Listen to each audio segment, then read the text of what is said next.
Welcome to ALGINKGO, your virtual campfire talk with fellow eclectics, kindling knowledge synthesis. Assalamu alaikum wa rahmatullahi wa barakatuh. Welcome once again. Dear brothers and sisters, we're having a discussion here with our brother Abdul Karim from Kuala Lumpur. I'm Dr. Omar Zaid. I'm in Kentucky, in the middle of Kentucky, in the middle of the Amish country. It's very, very nice to be here. What a blessed experience. Alhamdulillah.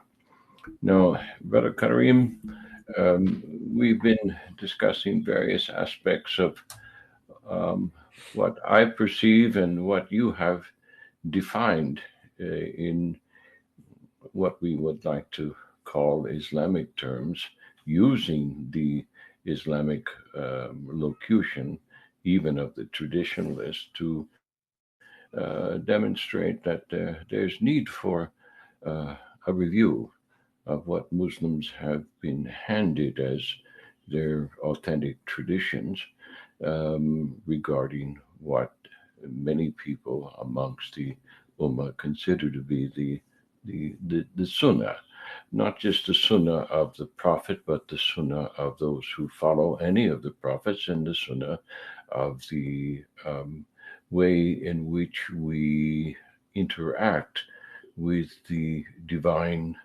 locution, the divine guidance, if you will. Now, there's been some serious errors which you have not only indicated, but have proven beyond a shadow of a doubt that have surprised me, actually, in certain areas. Not that I was unaware that there were errors made, but you have shown us additional matters that are very, very serious in nature. For example, the annual unholy jihad, if you will, that it's this understanding that Muslims have to pick up the sword in order to spread Islam once a year, and to smite their enemies, even though their enemies are living in peace, and they're not necessarily declared enemies. They just believe differently. You see, so this is horrible. And when I had no idea that was part of the juristic statement by many of the people who are considered to be the major spokesman of divine guidance for the Ummah. That's a horrible thing to contemplate, and it allowed me to vindicate, even in my own mind, saying that the Christians are correct. They're these people are literally given over to spreading Islam by the sword. Now, I know from having very many discussions with other ulama while I was in academia, that most ulama did not agree with that. I mean, I never heard that position before. And then I come to understand through my conversations with you is that it's an undiscussed matter. You see, they know about it, but they just don't want to talk about it, which makes it even worse.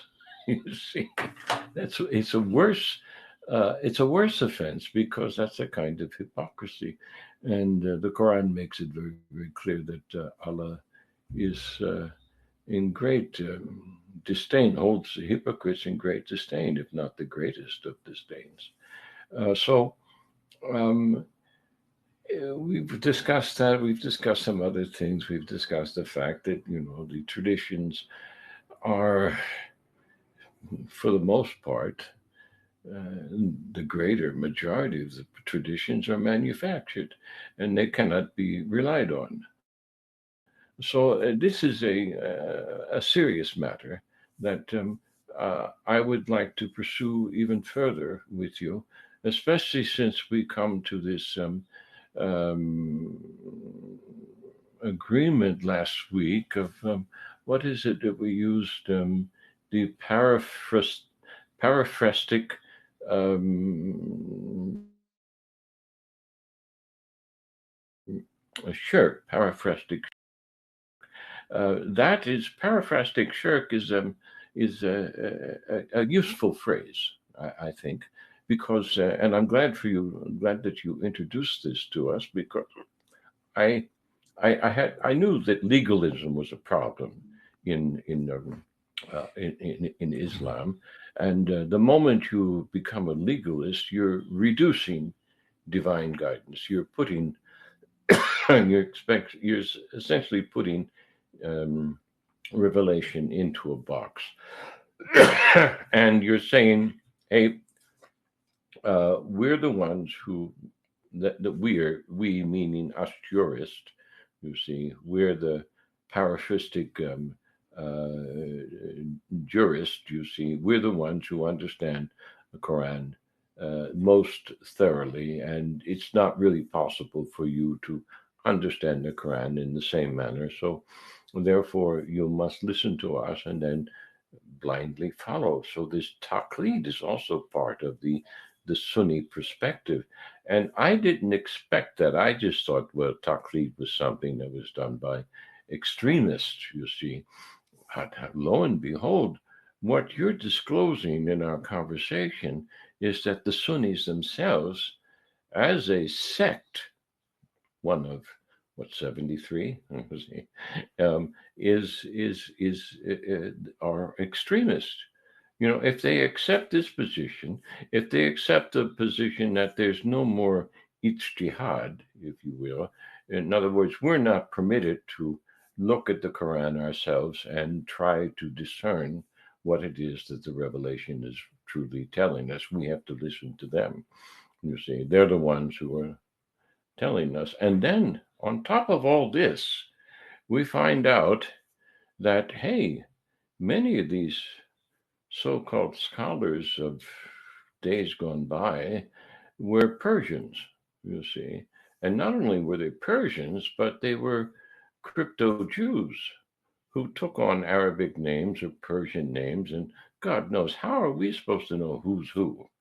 You know, amongst these Jews who are not Jews, who are pretending to be Muslims, who are not Muslims, and then they throw in their bias into the um, interpretations of not only the Quran, all right, but the traditions also, which most of which are fabricated, and they throw their bias in there, and then we're supposed to memorize, you know, the next generation of scholars for the last 1200 years, 1400 years are supposed to memorize what they have told us, what they have taught.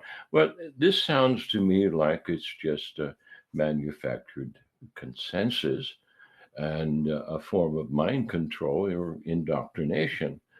And I know from my own studies of the mystery religions, which may have, in many cases, started off as valid doctrines first presented by prophets to the individual nations, but they all became corrupted after 200, 300 years. So that appears to be what's happened to Islam. Now, if that's the case, and we have been indoctrinated, and part of the indoctrination we know now is educational propaganda, which begins at a very, very young age.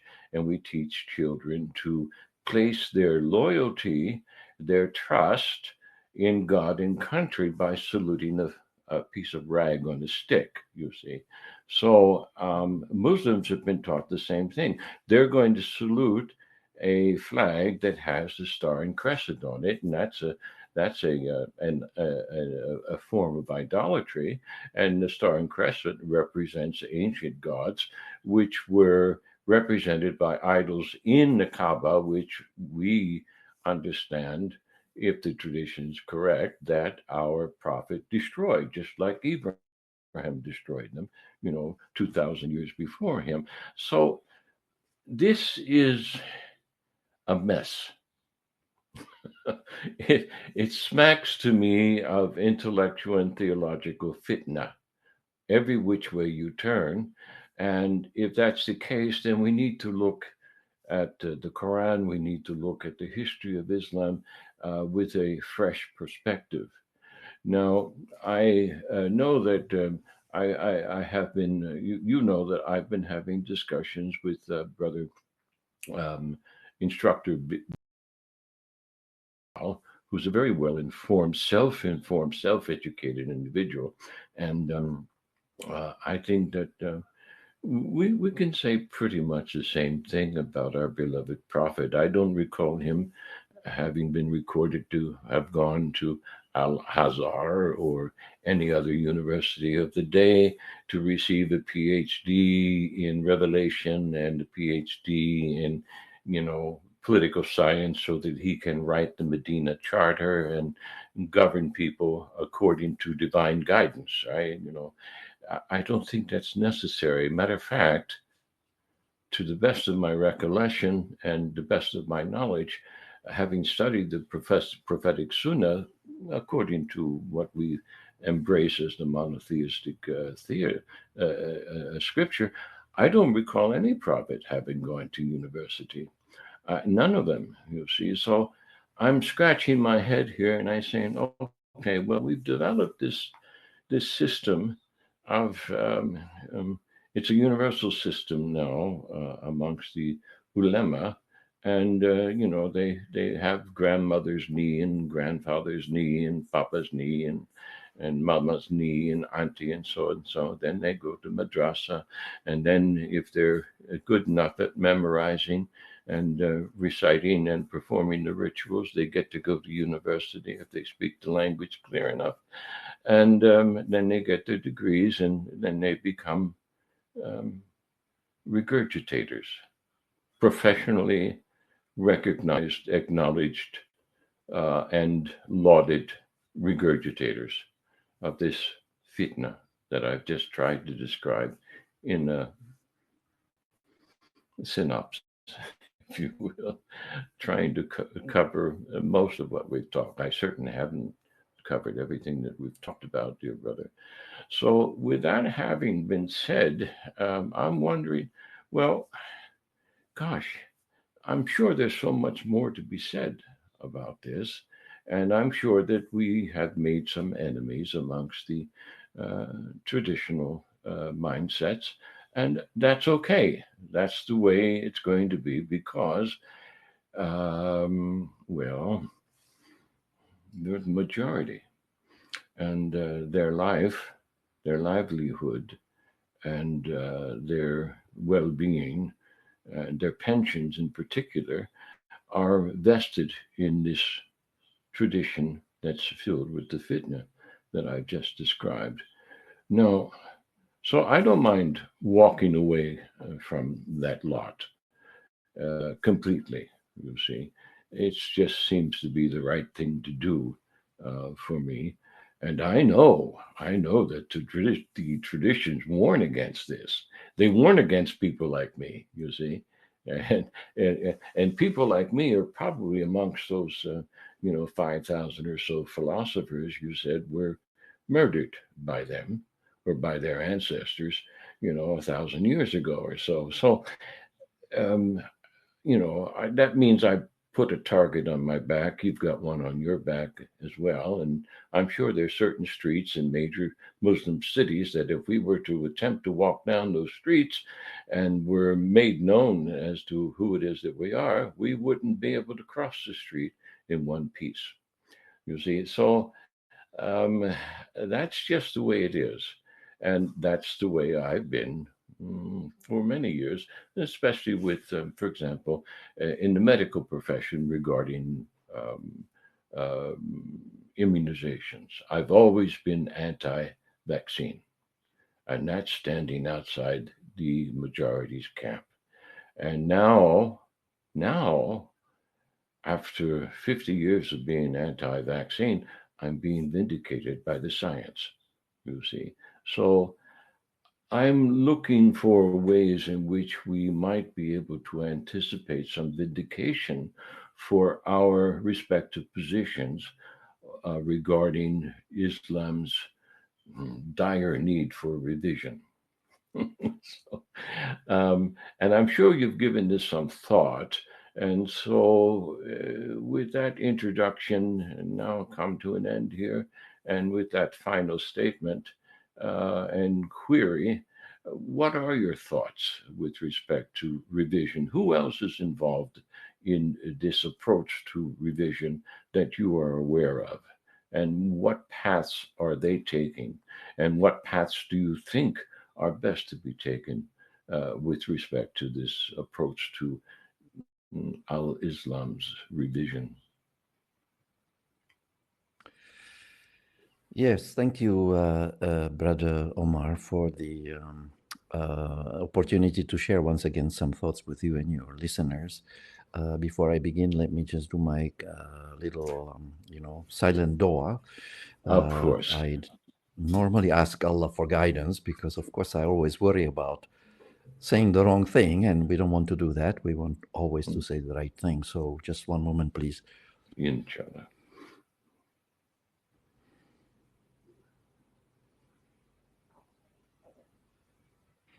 So yeah, thank you. Just want to begin by mentioning that this the fact that you did not hear or know about this a whole lot about, or did not hear much about this jihad al-talab or war of aggression, spreading Islam by the sword.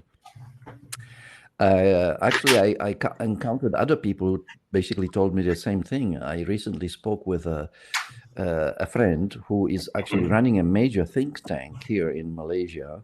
Very high profile think tank, and he told me the same thing. He told me this is the first time he's hearing about it. And he has been in the business for about 10 years. His institute was opened about 10 years ago by none other than Tariq Ramadan, and he also hosted a guest, Mustafa Akyol himself, a couple of years ago. And so I was a little bit surprised that he didn't hear about it. He said, that's the first time I'm hearing about it. In fact, he asked me for a copy of my latest book, so I gave it to him because he wants to have a closer look. Also, another friend informed me, he is in the UK. Again, he's been a Muslim for many years, and he's Malaysian also, but not sort of like living as an expat in the UK. He also told me that he was not, he only heard dimly about this concept, and when he mentioned it in the clubhouse in one of the rooms there, with quite a few Sunni brothers and sisters in it, nearly everyone, with one exception, never heard of this concept of jihad al-talab. They were quite shocked and surprised. So, of course, why is that? Well, I think the reason is that, traditional ulama don't like to talk about it because it doesn't reflect very well on the scholarship, you see. Because, and I even remember, as I referred to earlier, to my own boss for 10 years, Professor Dr. Muhammad Hashim Kamali, who was and still is the chief executive officer of the International Institute of Advanced Islamic Studies here in Malaysia. Even he mentioned one time in a meeting that the concept of the conflict between Darul Islam and Darul Harb, or the House of Islam, House of Peace, and the House of War, is a juristic invention that there was no support for it in the Quran, you see. So that was a clue, but I didn't really become more interested in this until later during my stay in the institute. Quote unquote, the juristic invention. Yes, quote unquote. Yeah. So and I didn't become aware of it until I began to write my paper on jihad. And interestingly, when I was writing my paper on jihad, that was the only paper that actually he stopped me in my tracks and prevented me from completing. You see, I think I told you about that email I got from the head of Human Resources saying. And so did he ever explain why? No, he didn't, but I think I know why. Because he didn't want me to start lifting up these stones and finding all these snakes under the stones. Because he himself said that I'm the kind of guy who, quote, leaves no stone unturned, end of quote. He told that to our chief operating officer. She told me, you see. Because I like to know, I just don't like to be in the dark, basically. I've been taught that way. I like to have a certain amount of, certainty and yaqeen. I don't like this, ambiguity, basically. Maybe some psychiatrists or psychologists would say that I have a low tolerance for uncertainty, and I do.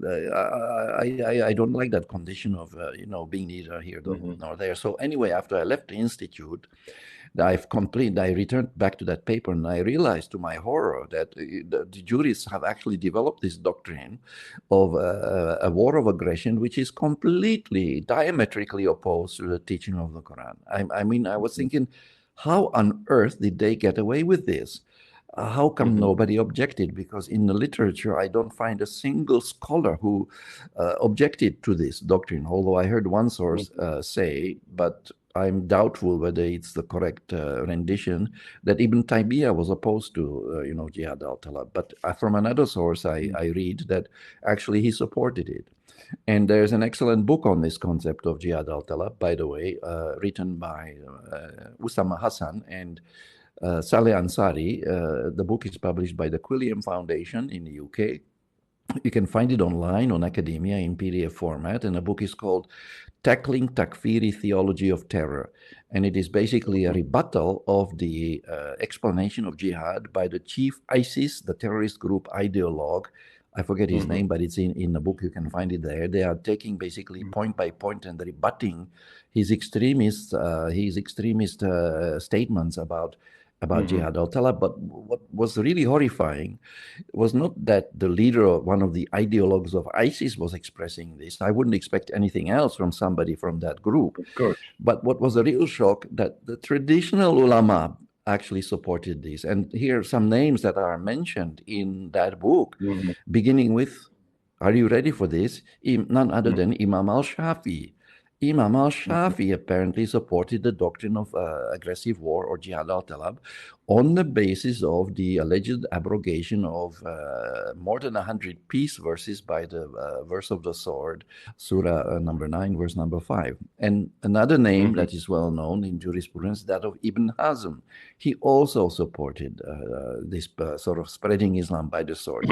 What these folks are forgetting, an old adage that many non-Muslims are familiar with, which is that the pen is mightier than the sword, you see. And that is what the Quran teaches us also. The real true jihad is the jihad of the pen, propagating, Islam through peaceful preaching. And I don't deny that this actually happened. Yes, there was peaceful preaching also. How much, of course, is a matter of debate. But there was also attempts to spread Islam by the sword. And if you like to consult another source, you can look at Muhammad Shahrur's book, Quran, Morality and Critical Reason, and he goes into extensive detail. By the way, the book is available in English in PDF format. It's the only Yes, I have a copy one of of it. his Thank you. Yeah, and it's the only one available so far in English. The others have not yet been translated.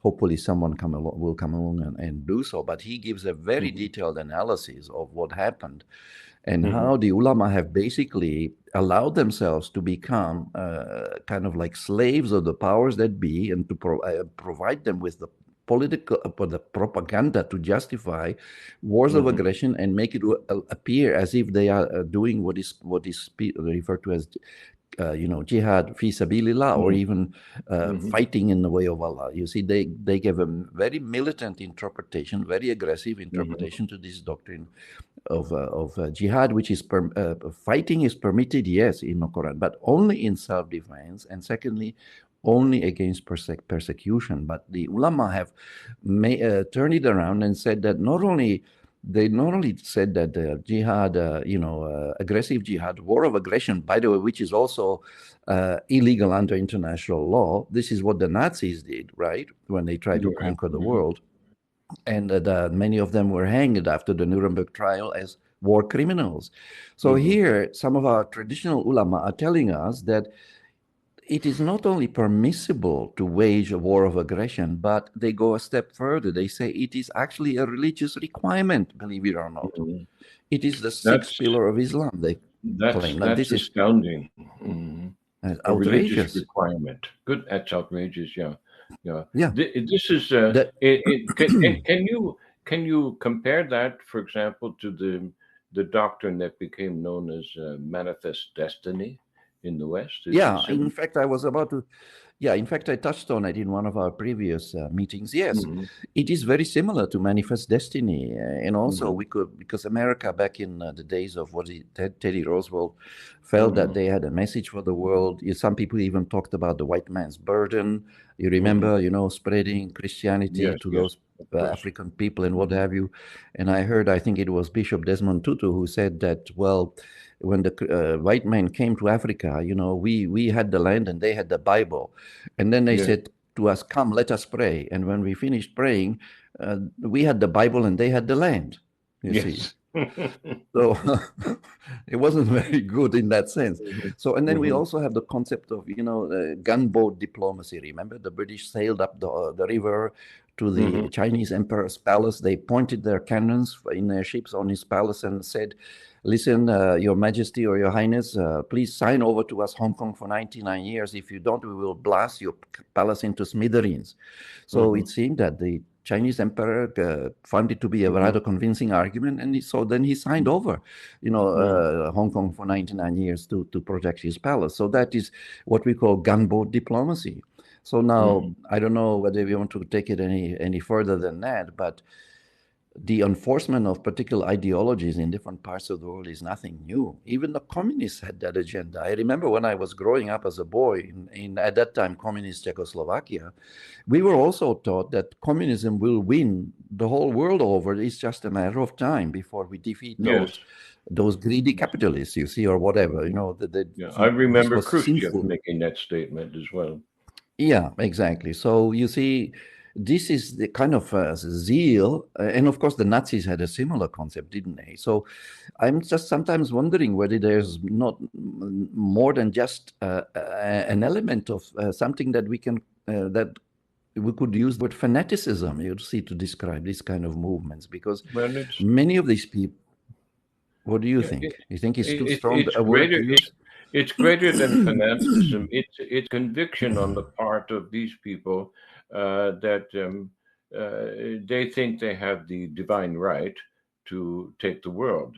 They're the chosen ones, and it's not just something you can attribute to the, what we want to call Bani Israel, for example.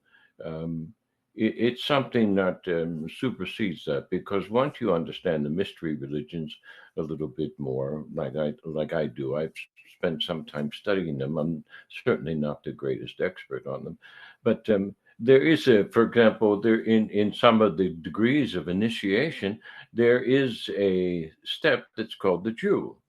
You see, and once you attain that step, anyone can attain that step. You don't have to be a Jew to attain that step along the way. It's one of the Freemasonic initiation rites.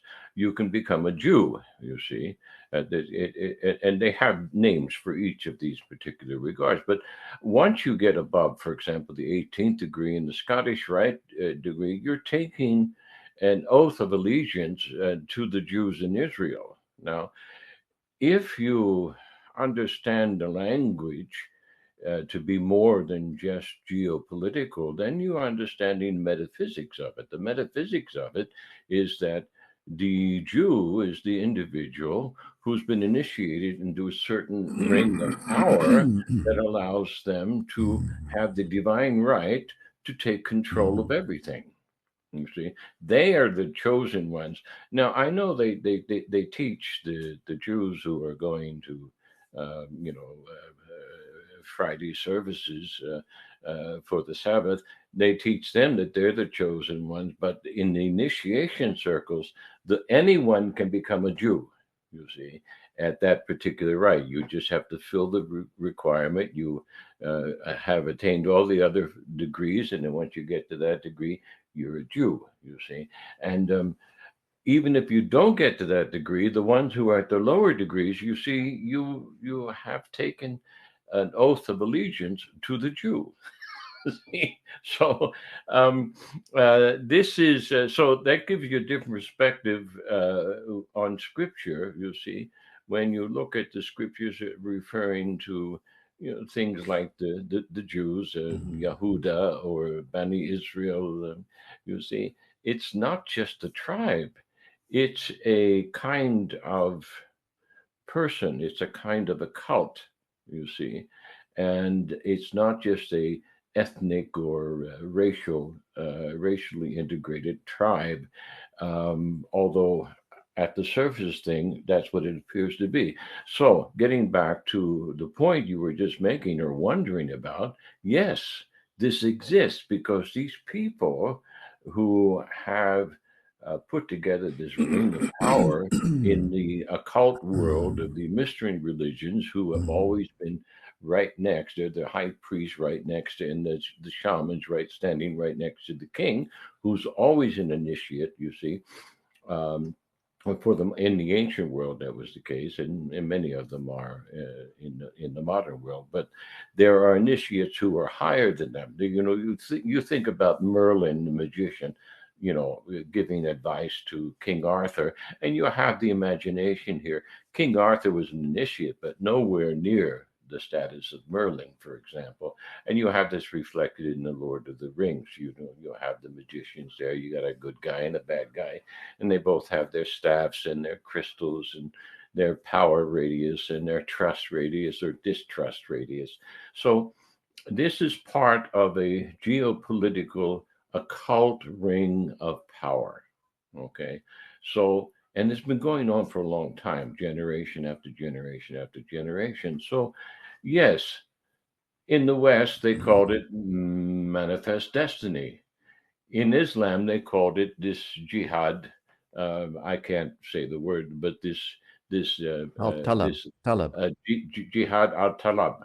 You see, that's what they call it. It's the same. It's the same group of people who are just using the theological perspective that is most acceptable to the people that they're dealing with and they want to control. It's that simple. It's not simple to put into practice because once you put the lie into practice, you have to keep on reinforcing it. It's not like Fitra. Fitra, you just plant the right seed, you put it in the right soil, and it grows and becomes this wonderful tree of life. When you're practicing a lie, you have to keep on reinforcing the lie. And so reinforcement of the lie requires ritual. And ritual, it can be religious, it can be political, it can be religio political, and it often is, you see. And that's the best way to keep people in, in submissive, all right, is by incorporating a subliminal, subconscious set of values as part of their conditioning process using public education. And this public education now has become worldwide geopolitical propaganda. And and they always create two sides, and they'll use two sides of anything. Doesn't make any difference.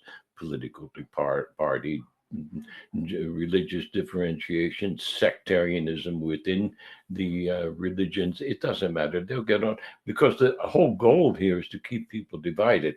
If you break things down into their most fundamental parts and you try to reconstruct those parts on a false platform, it's easier to control them because everyone's fragmented. So there's no longer any cohesion. There's no longer um, any Tawhid consciousness. There's this continuum that that permeates a consciousness from heaven, between heaven and earth is done away with, and the priests stand there like a solid dome over the political party, over the polity, over the nation, and they call the shots. Now, the problem that people are having with this is they know something's wrong. They don't know what to do with it. And that's why I opened up the conversation with respect to revision. You see, how do we overcome this conditioning? How do we look at everything with a fresh perspective? How do we regenerate the repressed fitra? How do we remove the shackles of the mind, you see, which is shackled by this subliminal, subconscious reactionary force. In other words, you see a Muslim with a long beard coming down the street, and you automatically want to kill him. You see, in the West, the Muslim sees the Christian with the cross, and they automatically want to kill him. You see, I'm not talking about the people who have elements of their fitra intact. I'm talking about people who have been conditioned to follow this jihad business, jihad al-talab, and do it with a sectarian takfiri mindset. You see, now what you're telling us is that, hey, this takfiri mindset that was part of the platform at one time. And now you're telling us that, hey, we got scholars in place now, and they don't know that this was part of the platform. What the hell's going on here? How can they be so ignorant and yet hold these high chairs of educational, prestige? It doesn't make any sense. So if they're confused and if they're surprised by this, what about the people under them? When we get closer to the bottom of the pyramid, and everyone's standing on the wrong foundation here. So I think, and God help us and guide us here is my prayer, my dua always, to help to lay a new foundation and say, look, this is what is wrong. You see, it's like the doctor saying, "No, okay, you're sick." And the patient says, "Okay, well, what's wrong with me, doc?" And the doctor says, "Well, you've got this, that, and the next thing. And they're all working together to kill you earlier than you should die. If you got 120 years, you're going to be lucky if you make it to 55. So if you want to make it to maybe 80, you've already used up about 50 years here. So if you want to make it to, 40 or 80, you got to make some changes here. All right. So what we're saying here, you as a doctor in your position and me as a doctor in my position, doctor simply means educator or teacher, you see, is, hey, this is the medicine you've got to take if you want this thing to really heal. And if you want to bear the fruit that you really, in your heart of heart, wants to bear, if you want to do this, then you've got to take this medicine. And this medicine is, it's not just a pill, it's a big, long, prescription of various types of books or teas or whatever you want to call them, called, they all fall under one heading, and that's revision, you see. And the revision means to go back to the root, and the root here is to go back to the Quran, the scripture itself. And then I'm finding out through people like Instructor Bilal, hey, we've got to go back to the letters themselves. You see, we have to examine the words, re-examine the words in terms of what the letters actually mean, because the letters, each letter has a specific meaning. And when you throw them together like this is what Allah was indicating.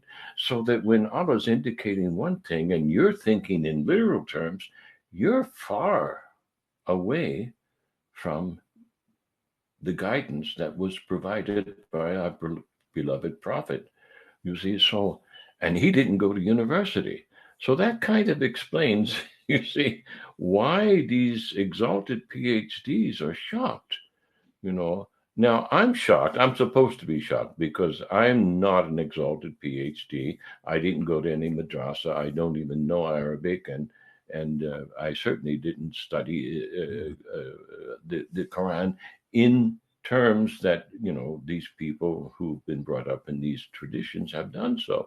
So when I hear about these things, I said, "Oh my God, wow, gosh, how could they get it so wrong?" Is my because I know as a scientist, what medicine has done, what doctors have done, and what errors they've made and are still making, and they've got wrong. You see, So I'm looking at this, and these got 1,400 years of this tradition, and I'm saying, well, why don't they know? Allopathic medicine has only been around for 150 years or so. So they've had 1,400 years to get it right. And they're still arguing over how to pray. So I'm saying, okay, well, this is a case of obsessive compulsive disorder. And I know that obsessive compulsive disorder is the result of something that happens in early childhood.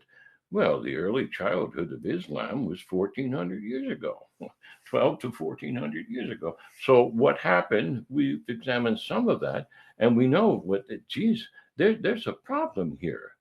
And people are so OCD about this, they don't want to correct it because that means that they have to face some shameful circumstances within the confines of their own thought processes.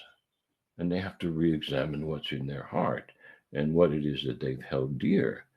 And the things that they are holding dear are not necessarily the things that our beloved prophet held dear. And we've already established that when we had our discussions of the Medina Constitution. So I'm sorry to have gone on that little dissertation, but you raised a very important question here about this influence. What is it that has made manifest destiny and jihad al-talab, similar on both sides of the Nile? It doesn't make any difference, you see. It's the same policy. It's the same imperial arrogance. You see, that's what it is. And it crept in. And it crept in as a result of these occult mystery religion initiates who have twisted the words of our prophet, twisted the words of the Quran in their interpretation, and have misguided people for a long time now. So, having said that, brother, does that make any sense to you? It makes perfect sense, Brother Omar. You said it very well. And so here the ball is in our court. You raised the question, so what do we do now? And why are we prevented, or what is preventing us from seeing all these problems? Well, one factor that is making it, what is preventing us from, I mean, the Ummah as a whole, from seeing that there is a problem, is that a number of the ulama, I mean, traditional ulama in particular, discourage people from trying to understand the Quran on their own, you see. They're actually telling them things like, oh, you're not capable, your mind is too limited, leave it up to me, I will explain to you what the Quran says. They even have a popular saying that if you try to read the Quran by yourself, that shaitan will be your guide. So, and they even have hadiths according to which anyone who expresses an opinion about the Quran has booked for himself a place in hell. What about the ulama who have expressed plenty of opinions, and I think wrong ones in many cases? Doesn't this hadith also apply to them? So, of course, I don't take these hadiths seriously because they go against the Quran, where Allah Ta'ala is always asking us to use our reason, our akal. Afala takilun, afala tatafakkarun. Will you not reflect? Will you not ponder? As Muhammad Asad pointed out, Islam is a very rational religion. But the traditional ulama see a reason as an enemy of faith, or their enemy, you see. And we have seen this hostility already in the struggles between the traditionalists and the rationalists, which goes back right to the early days of Islam.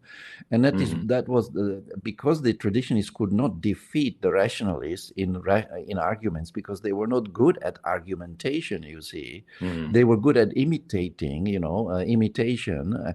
So how did they respond? Well, they respond by using force, you see, and that's where, so they basically decided to silence the rationalists by basically killing them, and they murdered up to 5,000 of them. 5,000 philosophers were slaughtered in the Mihna of Musa al-Hadi in 786, which is an excess far worse, I think, and almost never mentioned by glorified in traditional circles. This event was actually, it reminds me of the reign of terror in the French Revolution, exactly 1006 years later in 1792, where Yes. something very similar happened. It's just that in this case, it was the traditionists who were on the receiving end when 16,000 of them were the supporters of the monarchy, were beheaded at the guillotine by the so-called vanguard of the rationalists of the Age of Reason or the Age of Enlightenment, led by Maximilien Robespierre and the Jacobins during the French Revolution. So, you know, some Muslims are fond of saying that we had this first and we had that first, you know, like we had algebra first, we had optometry first, and so on. Well, they can add also that they had the reign of terror first also, 1,000 years before it happened in the Western world. And that's not all. We are talking about, you know, the manifest destiny. They can, traditional Muslims can claim to have a first in that too, because the framing of the conflict between the Darul Islam and the Darul Harb, how is that different from Samuel Huntington's, theory of the clash of civilizations? To me, it's pretty much the same thing, you see. So the Muslims already had a concept of the clash of civilizations, again, 1,000 years before the Western people came up with it. So these are all aberrations. I think they resulted from basically distancing from the Quran due to the repression of reason, because the moment the reason was, rationality was repressed, this incapacitated Muslims from understanding and therefore following the Quran. Repression of reason makes it impossible for a Muslim to understand the revealed word of Allah and from following the revealed word of Allah. So after basically silencing the voice of reason, the tradition is said to the people, okay, now come turn to the hadith, turn to tradition. And that was the second fateful step, you see. First, repression of reason, silencing of reason and the rationalists, in some cases by literally killing them, and in a second case, by turning to the traditions. And then for those who had any doubts about why they should follow the report of Ibn Fulan and Abu Fulan, the ulama, traditional ulama, responded by saying, but brother, you have to follow this because this is also wahi, or this is also revelation. Don't you know that? So they came up with the doctrine of dual revelation, and they basically placed the words of human being on par with the words of Allah. And by doing so, they fell into what I suggest we could call, but here's that word again, exegetical shirk or textual shirk or scriptural shirk. And so, yeah, whatever. So even the hadiths, you see, they are paraphrases of the words of the paraphrases of the words of the Prophet. That's what the word paraphristic means. It means altered by paraphrasing. Yeah. So here they are expecting people to believe that paraphrases of the alleged words attributed to the Prophet, these paraphrases are equal to the words of Allah. Can you believe this? This is unbelievably preposterous. And in some cases can even abrogate and overrule the words of Allah, as happened in the cases of the death penalties for apostasy, adultery, and blasphemy, which were all replaced by the revealed rulings on these three acts, were replaced by rulings from the hadith, all of which prescribe the death penalty, which shows a measure of this extremism, really, if you ask me, because death penalty is about the most extreme penalty you can give to anyone. Allah has made no ruling that apostates have to be killed. Not even the Prophet ever killed an apostate. That was not his sunnah. So killing apostates was actually not in line with the sunnah of the Prophet. This was a new sunnah, somebody else's sunnah, you see. And so what Muslims also don't realize, that when they say, I follow the sunnah of the Prophet, what they mean is, I follow Bukhari. Well, I'm sorry, brother, but Prophet never followed Bukhari, so how can you say that you follow the sunnah of the Prophet? Prophet followed the Quran. That is his real sunnah. The real Sunnis are the people who follow the Quran, you see. The people who follow Bukhari, they are not following the Prophet Sunnah, they are following Bukhari, you see. So this is the tragedy of the Ummah, is that they veered away, they drifted away from the Book of Allah towards the books of man-made traditions, and that was their downfall. And I think that it was triggered by the repression of reason, by the shutting of the Muslim mind, or the closing of the Muslim mind. And from that time when rationalists were suppressed, it was all downhill. And this doctrine of jihad al-talab is just the final end result of this irrationalism that crept into the consciousness of the Muslims, I hate to say thinking, there's an excellent book published in 1993 in English called The Crisis of the Muslim Mind by Abdul Habib Abu Sulaiman. It's available in English in PDF format online. And he talks about this as well, that the methodology was really a very problematic methodology that was adopted by traditional ulama, really allowed the repression of reason, also allowed many unwarranted accretions and irrational assumptions and practices to enter the Islamic worldview, such as, for example, the perceptions that the Quran is ambiguous, incomplete, and incoherent. These are blasphemous statements, but they are part of mainstream traditional tafsir, believe it or not. And also the doctrine of abrogation is another very serious aberration, because with this doctrine, the so-called militant ulama basically abrogated, as Mustafa Akil puts it, the religion of peace and replaced it with a religion of war. This is a complete corruption of the message of revelation, and I'm really surprised why so few people are talking about it. There are people who are talking about it, like Muhammad Shahrur, and then another person I can mention, excellent book on the relationship between tradition and revelation is Dr. Omar. His book, Muslims' Greatest Challenge, choosing between Islam and tradition. So there are some lone voices, and I suppose I guess we kind of in a neighborhood, as it were, and everyone else who is taking a critical look at the tradition. But to get back on the right track, we need to rehabilitate the reason and then reacquaint ourselves with the Quran. And we have to open this ijtihad and allow people to express their opinions, even about the Quran. Yes, if I'm a teacher and a student expresses a wrong opinion about the Quran in my presence, well, I will simply correct him. I said, brother, you have to think about this too, and consider this and that. Let's discuss it, you see. So, of course. but we need to allow people to think again, because as long as this thinking is, we are not allowed to think outside of the box, well, we will remain in the box, and there will be no progress, as happened for so many hundreds of years already. Since the time of Imam al-Ghazali. And by the way, he also supported Jihad al-Talab. Yes, I could add. And also, there was another one, Ibn Khaldun also. I found passages in his Muqaddimah where he expressed his support. So this was not a minority opinion. This was a majority opinion. How is it did they justify that? I mean, what they justified. There are two arguments. Yes. Yeah, there are two arguments, basically, and you can find an excellent summary of these arguments in another paper by a chap called Niaz, that's Niaz, Shah, Shah, Shah, and the paper is called Use of Force in Islamic Law, and it is published by the European Journal of International Relations, available online in PDF format, and republished by Oxford University Press. So he sums it up. There are two arguments. The progression argument says that initially, yes, Islam was teaching peace.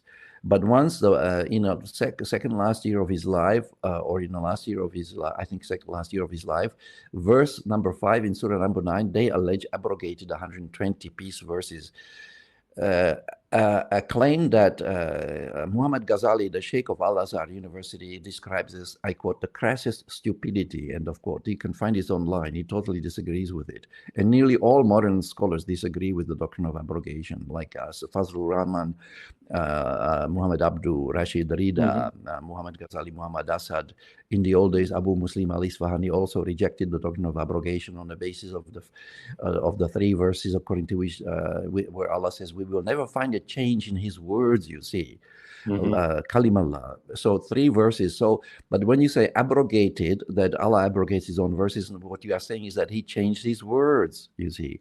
Another point to consider is that, Allah promised to protect the Quran, but when you say that he abrogated some of his verses and now he's telling us something different from what he was telling us before, you are questioning whether he actually kept his promise to protect the Quran, you see. And there are these people who, supporters of the doctrine of abrogation, are making Allah look like a indecisive person who, like a human. They are attributing, this is called anthropomorphism.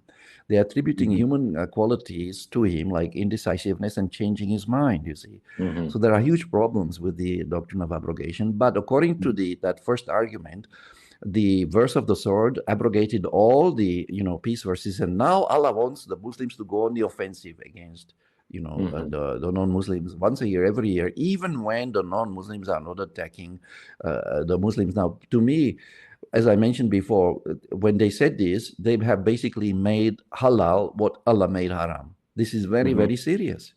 And they went a step further. Not only they made what is haram, the war of aggression is haram. Allah does not love aggressors. It's clear in the Quran. Not only did they make halal what Allah made haram, they even made it, as I said, into the sixth pillar of Islam. And by the way, there's another paper online that touches on this. It's a paper by Hamid Mavani, that's Mavani, and the paper is called The Relationship Between Quran and Sunnah, I believe. You can find it online also in PDF format. So that was the first argument. It's called the progression argument, that there was a change. First, the Prophet in the Makkah stage was not allowed to fight back at all. Then in the first stage, in the Medina stage, he was allowed to fight back. And in the last stage, he was not only allowed to fight back, but he was asked to take the fight to the disbelievers, you see. On the basis of the assumption, as some people put it, I don't agree with that, but some people put it this way. They say that the best defense is a good offense, you see. That is very problematic. So the second argument is, by the way, which was used also by people like Ibn Taymiyyah, Maududi, and Said Qutb, is that Islam is a universal religion, and it wants to eliminate falsehood. And, idolatry is a wrongdoing, you see. So here, there's a verse in the Quran that there shall be no hostility except against the Zalimun, you see. So now when you define the word wrongdoer as an idolater, so it means that the idolaters or people who are mushrikeen, they are actually wrongdoers, and therefore this verse justifies fighting against them. This is a very clever trick, I think, which they played, and it completely ignores all the other verses which say that there shall be no hostility. There's about half a dozen verses which say that Muslims can only fight in self-defense or against persecution, and when the enemy wants to stop fighting, we also have to agree to a truce and stop fighting. Yes. So this is how they twisted, and with some really bad exegesis, how they twisted the message of peace of the Quran almost beyond recognition, and I find this absolutely shocking. So this is the second argument, and sometimes they use the verse according to which Allah refers to the Muslims as the Ummatan Khairan, the best community, because they command what is good and prohibit what is evil. Amr bil ma'ruf wa nahy anil munkar. This verse is used to justify going on the offensive against the non-believers. But here there's a problem also, because the way they render the word munkar is wrong. They are falsifying the meaning of munkar, because as Omar Ramahi points out in his book, the word nahi means to discourage. It does not mean to prevent or to prohibit. It does not imply tahrim or prohibition. So in other words, the nahi means to discourage through a discussion, through talking, not through fighting, you see. So this is where they cross the line and become extremists, as far as I'm concerned. The people like Ibn Taymiyyah and Said Qutb and I have seen these in the translations. Yeah, of course. Because they have been influenced by this very problematic poor tafsir.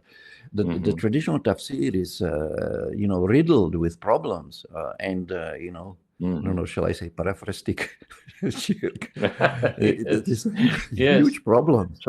Huge problems. There are several approaches. There are several approaches and several verses that they've used to justify this position. Yeah. So the words, the verses that don't agree with them, they just abrogate it. Is that what you're saying? Absolutely. They just exactly. They're just saying, well, God changed his mind because exactly. The prophet's circumstances changed, and now he had a political platform, and he had arms behind him, and he had a polity behind him, and so that changes the whole thing. Goodness me, what happened to Tawheed here? You see. Exactly. Well, Tawheed was compromised, and very seriously. The moment the ulama declared the hadith to be equal to the Quran, they have fallen into shirk. textual or what do you call it? Scriptural shirk, because they gave a partner to the Quran. Now, can you give a partner to the Quran without giving a partner to Allah? I don't think so. And this shirk was actually exaggerated and exacerbated when they claimed, in addition, not only did they make the hadith equal to the Quran, they elevated it above the Quran. The Quran. And they did it in three ways. They claimed that the hadith will explain the Quran, you see. So they set up a furqan, above Allah's furqan, you see, a criterion for judgment to judge the words of Allah. So now the words of human beings, the hadith narrators, transmitters, are going to judge the words of Allah. Can you believe the audacity or the chutzpah, if you like, of this? Yeah, so they are placing... absolutely unbelievable. And then they're not happy with that. They go a step further. The hadith can also abrogate the words of Allah. A human being can cancel the words of his own creator. Have they lost their mind? I think they did. Then they didn't lose their mind. They voluntarily gave up using it. They voluntarily sacrificed their minds on the altar of tradition because they believed that this would make them better Muslims. Sorry.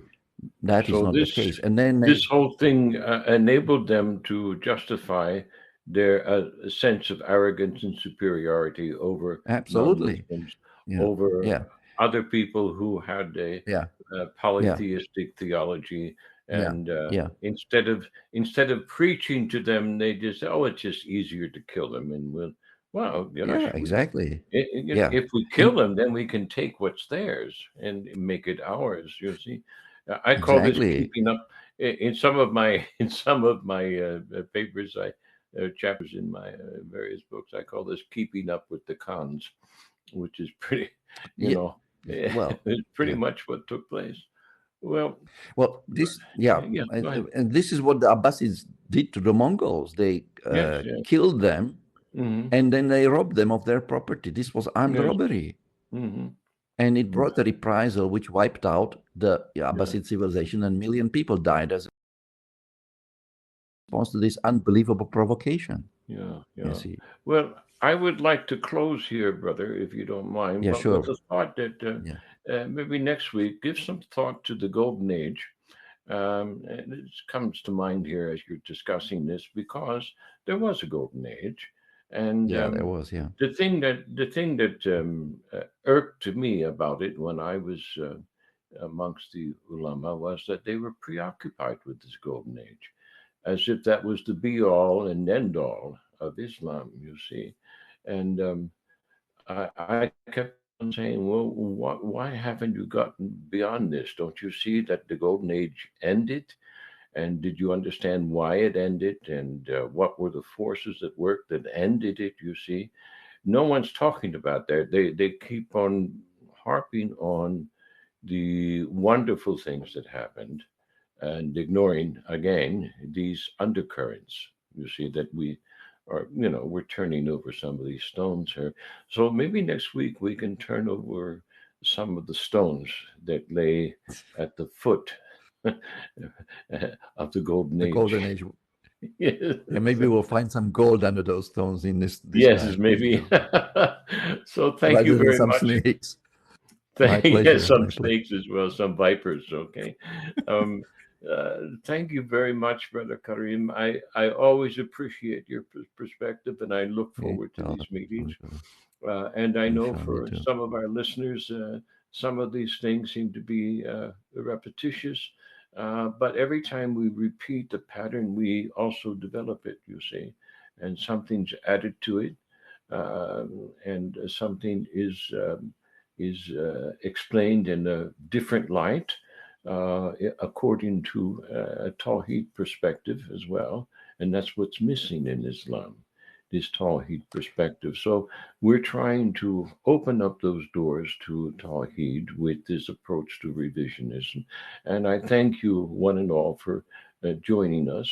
And please enter your comments below as you will, and stay with us. And may it please Allah subhanahu wa ta'ala to continue this conversation and have a small part in what needs to be done at this moment in time. Thank you again, Brother Karim. Wassalamu alaikum rahmatullahi Wa barakatuh. Wa alaikum salam wa rahmatullah wa barakatuh.